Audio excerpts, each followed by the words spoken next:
Good morning, everybody. It is a cold one out there this morning, and this window right behind me here, if I lift up that blind at all, the cold air just rushes in. But that coffee is so warm and tasty. All right, let's go in here. Sit on the couch, I guess. I swear this couch is impossible. I love it. It's huge. But the end has this giant cove, which I'll take a picture and show you in a minute because it took me 5 minutes to get comfortable in this thing. And it is a really comfortable spot.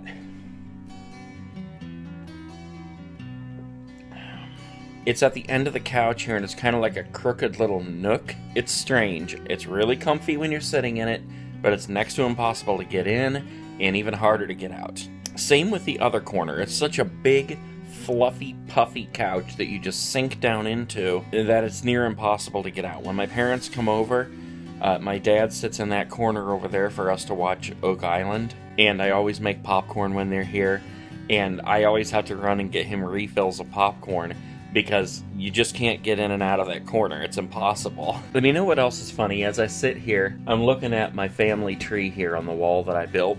If you look, this is a real tree. I mean, I went back in the backyard and I actually cut down real branches to build that tree. I did it like 2 years ago, and I was so hyped at the moment when I was doing it because I love the idea that I sat up all night long cutting out the leaves out of construction paper. It's green construction paper, and then I just kind of folded them, cut out the same shape all around, and then I just went around and taped them all over the tree.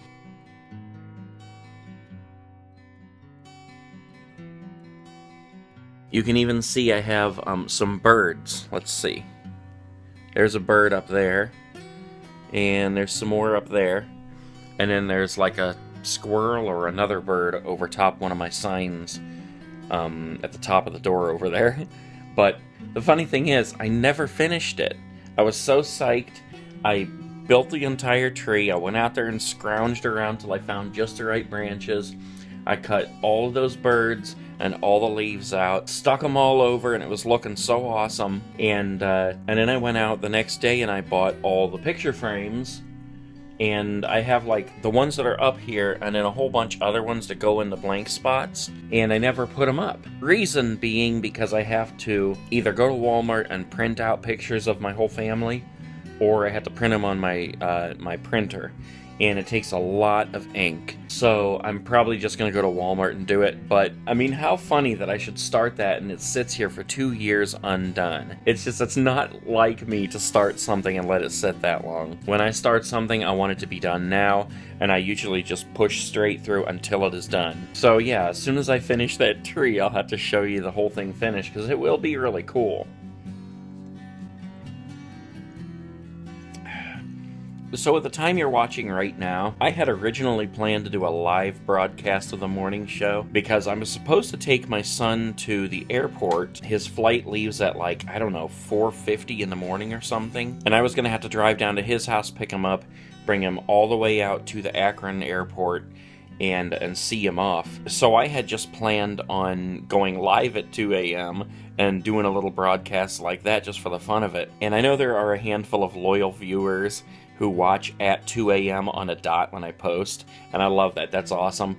But I just wasn't sure how many people would actually be watching where I could go live, which would still be okay. I mean, even if there were only 2-3 people watching, that'd still be cool because we could just have a little conversation there, you know, talk about whatever we wanted to talk about. And I was even going to drink my coffee at 2 a.m., which would be a huge mistake because then I would just be up for the rest of the night, which would kind of be the point anyways. Yeah, I guess if I had to drive, I'd go pick him up, take him to the airport, come back home, and then babysit right after that, it would be smart for me to have coffee. Anyway, so then the plans changed.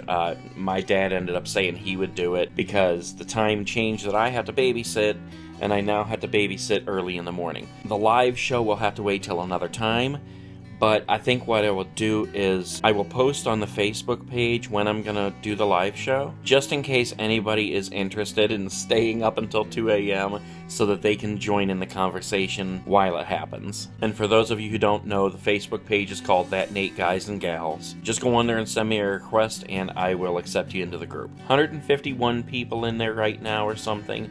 You know, it's a fairly new group, which leads me to something else. A lot of people who find me on YouTube send me friend requests on my personal page on Facebook. Don't take it personally. I keep my own personal Facebook page very tight-knit, mainly just to family and friends who I've known my entire life, people I have a close friendship with. And like I said, don't take that personally if you send me a friend request and I don't accept it. That's actually part of the reason why I started the Facebook group, so we would all still have somewhere to communicate. I got about one more gulp of coffee here. I'm going to finish this. I'm going to get on with my day. And yeah, come on over and join the Facebook page, That Nate Guys and Gals, and I will let you guys know as soon as I'm going to do a live show. So wherever you guys are waking up, whatever time it is, make the best of your day. Do something for somebody else. Pay it forward. And let's make this world a better place. I'm going to gulp this coffee. I'll see you guys tomorrow. Peace.